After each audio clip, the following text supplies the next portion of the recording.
Have you noticed that the political game ahead of 2027 is quietly changing before our eyes? While many Nigerians are still focused on President Bola Ahmed Tinubu and Peter Obi, another powerful name has suddenly entered the conversation. And that name is Governor Seyi Makinde. And if what is happening behind the scenes eventually becomes a reality, then Nigerians may be looking at one of the most dramatic presidential battles in modern political history. Because the moment Seyi Makinde officially throws his hat into the ring, the entire political equation changes overnight. And this is exactly why many Obedients are secretly smiling. This is exactly why APC supporters are suddenly becoming uncomfortable. And this is exactly why political analysts are already predicting that the Southwest may no longer belong completely to President Bola Ahmed Tinubu, the way many people assumed. Because for the first time in a long while, a strong Southwest politician may stand directly against Tinubu in an election where every single vote will matter. Now think about it carefully. Tinubu's biggest political strength has always been the Southwest. That region has remained his political fortress for decades. Lagos politics, progressive politics, APC structure, political loyalty, grassroots mobilization, all roads in the Southwest somehow connect back to Tinubu's influence. Whether people like him or not, everybody agrees that Tinubu built one of the strongest political networks Nigeria has ever seen. But politics is different when one of your own decides to challenge you from inside your territory. That is where Seyi Makinde becomes dangerous, because unlike many politicians who only make noise online, Makinde already controls a state. He has political influence, he has money, he has loyal supporters, he has visibility among young Nigerians, and most importantly, he has gradually built an image of a calm and modern governor. Many Nigerians may disagree with him politically, but one thing is certain. His popularity has grown beyond Oyo State. Now imagine a presidential ballot that carries Tinubu, Peter Obi, and Seyi Makinde at the same time. That is where things become very interesting. Because in Nigerian politics, elections are not always won by who is most loved nationally. Sometimes elections are won by who successfully divides the opponent's strongest region. And if Makinde truly contests, that could become the biggest headache for Tinubu. Let us be honest with ourselves here. Peter Obi's strongest challenge in 2023 was not necessarily popularity. The man shocked the establishment. He became a movement. Millions of Nigerian youths supported him passionately. He dominated conversations online and offline. He changed the political atmosphere completely. But when the final results came out, one major reality became obvious. Tinubu's stronghold remained strong enough. Despite all the anger against the government, despite economic hardship, despite insecurity concerns, despite public criticism, the APC still maintained significant political control in key regions, especially the Southwest. Now imagine if that Southwest vote becomes divided. That changes calculations immediately, and this is why many Obedients believe a Makinde candidacy could indirectly help Peter Obi. Not because Makinde and Obi are necessarily political allies today, not because they belong to the same political structure, but because politics is mathematics. If Tinubu loses a noticeable percentage of votes in the Southwest, then Peter Obi's chances automatically improve in a multi-candidate race. That is simple political arithmetic. And this is the reason the rumors around Makinde's presidential ambition are generating serious conversations already. Some APC supporters are dismissing it publicly, but privately many of them understand the danger, because Makinde is not just another politician from somewhere far away. He is Yoruba. He is from the Southwest. He speaks the political language of the region. And most importantly, he may appeal to voters who are tired of old political battles but still want somebody from their region. That combination can be very powerful. Now, does this automatically mean Makinde can defeat Tinubu? No, let us not exaggerate things. Tinubu still remains one of the most experienced political strategists in Africa today. Whether people support him or criticize him, you cannot deny His political strength. The man understands elections better than most politicians alive in Nigeria today. His political machinery is massive. His alliances are deep. His influence across institutions is enormous. And most importantly, incumbency itself is powerful in Nigerian politics. So nobody should think this will suddenly become easy. But at the same time, Nigerians should not underestimate what a divided Southwest could mean. Because elections are sometimes decided by small percentages. A few million votes moving from one side to another can change the entire outcome of a presidential election. And another thing many people are ignoring is this. Seyi Makinde may not even need to win the presidency to completely reshape the election. Sometimes candidates enter races not necessarily to win outright, but to weaken another powerful candidate. This has happened in many countries across the world. A candidate can become the deciding factor simply by reducing another candidate's dominance.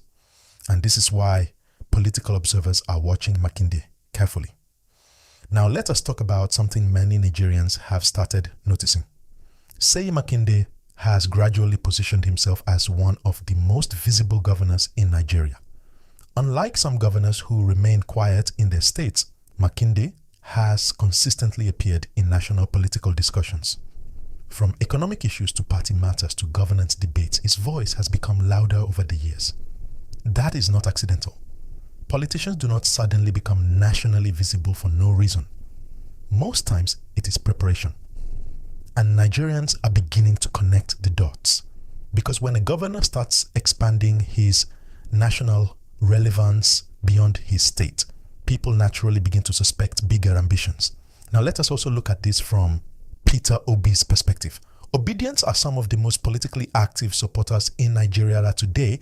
Many of them strongly believe that Peter Obi was massively disadvantaged by the political structure during the last election. Whether you agree with them or not, their passion remains strong even today. But one thing many Obidients understand is that Tinubu's political base remains a major obstacle. So if another Southwest heavyweight emerges to challenge Tinubu in his own region, naturally many Obi supporters would see that as good news. Because Peter Obi already has significant support among youths, urban voters, many Christians, many middle-class Nigerians, and many frustrated citizens looking for change. Now combine that with a weakened Tinubu base. You can now understand why the political conversation is becoming intense already. But here is where the story becomes even more complicated. What if, Seyi Makinde himself becomes a serious national force beyond just splitting votes? That possibility cannot be ignored.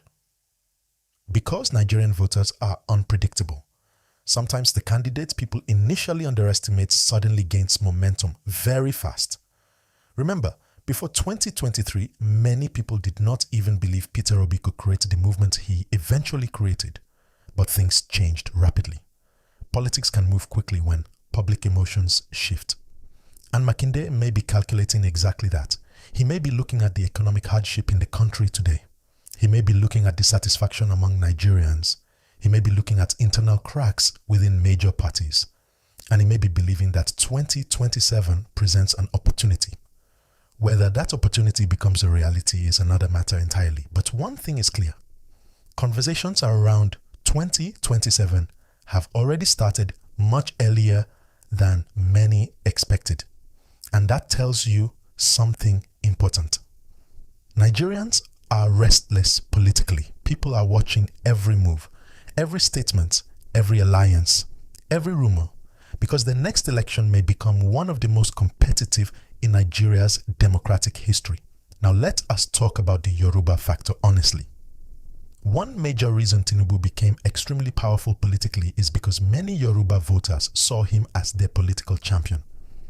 There was regional pride attached to his presidential ambition. Many people believed it was the Southwest's turn to produce another president. That sentiment helped greatly. But if Makinde contests, then the emotional unity behind Tinubu may no longer be as strong. Because some voters may begin asking difficult questions. Should power remain concentrated around one political dynasty? Should younger politicians be given a chance? Should governance performance matter more than old political loyalty? These are the kinds of questions that could divide opinions inside the Southwest itself. And once division starts happening politically, elections become unpredictable. Another thing that could make this race explosive is social media. We are now in an era where online narratives shape public opinion massively. The 2023 elections already proved that. If Makinde enters the race fully, social media will become a battlefield. Obedience will push their own narratives. APC supporters will defend Tinubu aggressively. Makinde supporters will market him as a fresh alternative from the Southwest. And before you know it, political tension everywhere. Television debates, online arguments, political propaganda, campaign rallies, endless interviews. Nigeria may witness another election season filled with drama from beginning to end. Now, there are also people who believe Makinde may eventually negotiate politically instead of contesting fully. And honestly, that possibility exists too, because Nigerian politics is full of strategic alliances. Sometimes presidential ambition is used to negotiate influence, vice presidential slots, party control, or future political positioning. So Nigerians should understand that in politics, not every declaration automatically leads to the final ballot. But even if Makinde does not eventually contest, the mere possibility alone is already affecting political conversations. That tells you how important his name has become nationally. And let us not forget another important angle here. The opposition itself remains divided. That is another major issue. If opposition parties fail to unite properly before 2027, Tinubu may still maintain a huge advantage regardless of who contests, because division has always weakened opposition politics in Nigeria. Multiple strong candidates splitting anti-government votes can eventually help the ruling party survive. So while some Obedients are excited about Makinde possibly weakening Tinubu in the Southwest, others are also worried that too many opposition candidates could scatter votes nationally. And honestly, that concern is valid too, because elections are not won on social media excitement alone. Structure matters. Agents matter. Coalitions matter. State-by-state strategy matters. And Tinubu understands this better than most politicians. That is why nobody should underestimate APC's ability to reorganize before 2027. At the same time, nobody should underestimate growing public frustration across the country. Fuel prices, cost of living, economic hardship, unemployment, insecurity. These issues will shape voter emotions heavily moving forward, and every opposition candidate will try to use those issues against the ruling party. So if Makinde enters the race presenting himself as a younger, calmer, technocratic alternative from the Southwest, then yes, he could become a major factor, especially among voters who may want change but still prefer a Southwest candidate. And this is why the coming years will be politically explosive, because the battle may no longer be as straightforward as many expected. The moment more heavyweight politicians begin entering the equation, calculations change completely. And Nigerians love political drama. Everybody will pick sides. Everybody will analyze numbers. Everybody will argue about strategy. And television stations will never rest. Now, the biggest question remains this: can Peter Obi truly benefit from a divided Southwest? That is the million naira question. Some analysts believe yes, others believe no. Supporters of Obi believe any reduction in Tinubu's dominance automatically improves Obi's pathway. But APC supporters argue that Tinubu's political structure is far deeper than people think. And honestly, both sides have points. Because Nigerian elections are never simple. What works in one election may fail in another. What seems impossible today may suddenly become a reality tomorrow. That is why politicians are already preparing early. And Nigerians should expect more surprises ahead. More alliances, more betrayals, more defections, more political calculations. Because 2027 is already quietly taking shape before our eyes. And whether people admit it or not, the mention of Seyi Makinde's presidential ambition has added fresh tension to Nigeria's political atmosphere. The Southwest may soon witness one of the biggest political loyalty tests in recent history. Tinubu's dominance may face internal pressure. Peter Obi's supporters may see new opportunities. Opposition politics may become more complicated, and Nigerians themselves may eventually decide that the country needs an entirely different direction. For now, everything remains political speculation and strategic positioning. But one thing nobody can deny is this: the road to 2027 has officially begun. And if, say, Makinde truly enters that race fully, then Nigerians should prepare for a political showdown that could change everything.